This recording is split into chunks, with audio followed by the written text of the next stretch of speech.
Hi everyone, Wendy here at the Denver Museum of Miniatures, Dolls, and Toys, and today we're in the kitchen and we're gonna make a Cornhusk doll. Now, Cornhusk dolls are a pretty simple folk doll, and if you learn how to make this one, you'll soon realize that you could use a very similar pattern to make something out of scraps of cloth, grass, yarn, and so much more. So the first thing we have are corn husks. Now, corn husks are the part, if you've ever shucked corn, the green parts that you pull off so you can see the corn inside, the corn on the cob. That's what this is. But once it's dried, it'll turn either this brown color, or if it's a heirloom variety, you can get this great red or browns or even blues.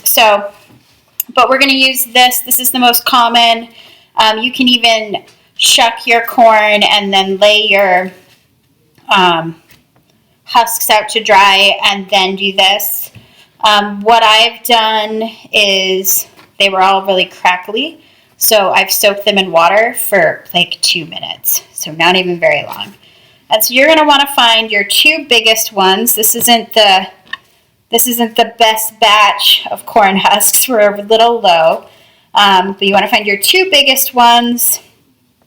That might be it. Or two that are about the same size. Maybe we'll do a tiny one. We're going to do a baby corn husk doll. And put the wide ends together. So lay them on top of each other. And it's okay if it's a little bit ripped. We can make it work. And then I'm using string.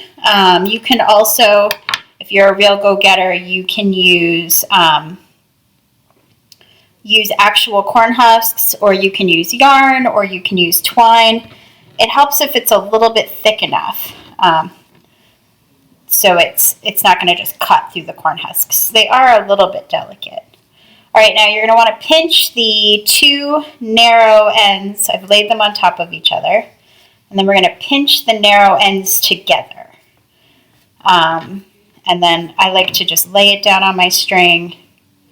I'm just going to tie a double knot. No one's going to see this, so don't get too stressed if it's not perfect. Sometimes knots are just knots. We don't have to have it be perfect. Okay, so you hold it up like this, a little bit like a hand fan. And then you're going to pull one corn husk over in the knot this way, and the other one over the corn husk the other way. And then I like to sort of poof it out a little bit so it totally covers that whole knot. You see? And that's why it doesn't matter if it looks good. And this is going to be your head. So, take a minute. Make sure that string is hidden, and then I'm going to cut another piece. And I like to use longer string than I know I need because I like to make it easy to tie. Figure out how big you want your head to be. It could be a really long head, it could be a really short head, and then just a double knot again. It's that crisscross and through twice. So now we've got like a little ghosty hanging out. All right, so next we're going to put this to the side, and we need arms. Now I've got this really great red, and I think I'm going to use pieces of this and a piece of, there we go, I'll use this one, like an orangey color. And so there's two ways you can do this. You can either tie it in a knot or just tie the circles. You also, I pulled 3 strands because I'm going to braid it. You don't have to braid it. You could also just fold a piece in half or all sorts of things. But I'm going to braid it because I like the way they look when they're braided, and I have this pretty red corn husk. So a quick little braid. Let's see how nimble I am today. If you have a friend who can help you hold one end, or sometimes I'll put it under something heavy, shut it in a drawer. Any of those things can really help hold this so it's not slipping. The first place I learned to do this was when I was 14 and I had an internship at the Plymouth Plantation Living History Museum in the Native American Village. And this was one of the crafts that we would show visitors how to make. All right, that's probably long enough. I'll get another piece of string before this all comes undone. Oh, might have to go back and tidy it up a little bit. Sometimes I do remember to cut all my string at the beginning. Today's not one of those days. But it's fine, because, I mean, this is a pretty quick craft. All right, there we go. My braided, these are going to be my arms. Now, I go back, pick up my doll body, and you can kind of still see where you can split between the two different corn husks. And then I'm just going to slide this in between. So, two different corn husks, slide it in between. And then these are our arms, and I know they look a little long, but remember you can always make things shorter, but you can't make things longer. And then we need to tie a waist. String.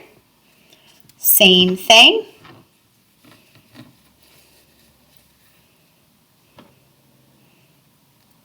Now, I've definitely done this with scraps of fabric and just cut, widths of fabric, because how big the stuff you're working with really determines how big your doll can be. And so this one's pretty little because my corn husk pieces were pretty tiny. Out here in Colorado, out west, I really like to use tamale wrappers. So if you can find those, they're all like clean and perfect and just make the best. So that could be just our little doll right there. A fun thing about corn husks is that they will get stiff again. So, you could fold her hands and clip them, and then her arms will stay like that. But if we wanted to go next level, which I think, we might as well, I frequently like to make shirts, and I just get 2 strips, and I make kind of like a crisscross top, like that. Look, see? I'll show you again. So I just start where the shoulder would be.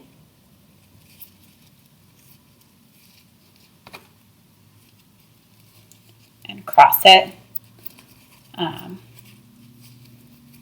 It's like a little, like a shawl or a wrap kind of look.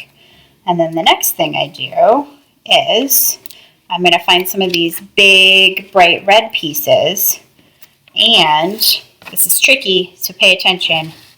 I'm going to lay them down so they cover her face. I'll flip her over and do the same thing. This one's a little narrow, so I think I might just add a little bit of it, a sneaky thing here. And then we're going to need another piece of string. Cut this. And then we're going to tie this whole business all together. And then I like to go tight. I like to have like a full skirt look. And then we're going to do that same thing that we did with the head, where we're going to then pull these pieces down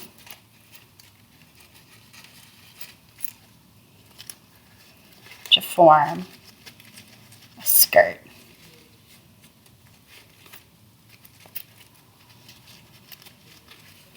So there we go, our super fancy doll. Now, there's lots of things you can do from here. I like to sometimes grab like a smaller bottle or a water bottle, and you can prop the whole thing up on your water bottle or your, I guess this is pepper.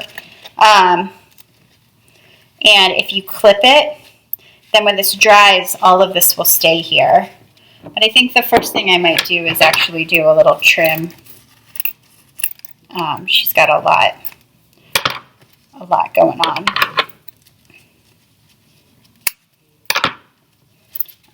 So there we go. There's our little lady.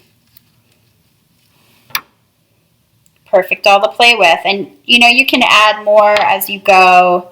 You can also do pants, which is you just would rip this in half and then braid it or tie it at the wrists. So there's lots of different ways. We have kids that just do octopuses instead. So if you want to try that out, you know, just have fun with the materials. Take care, and we'll see you next time.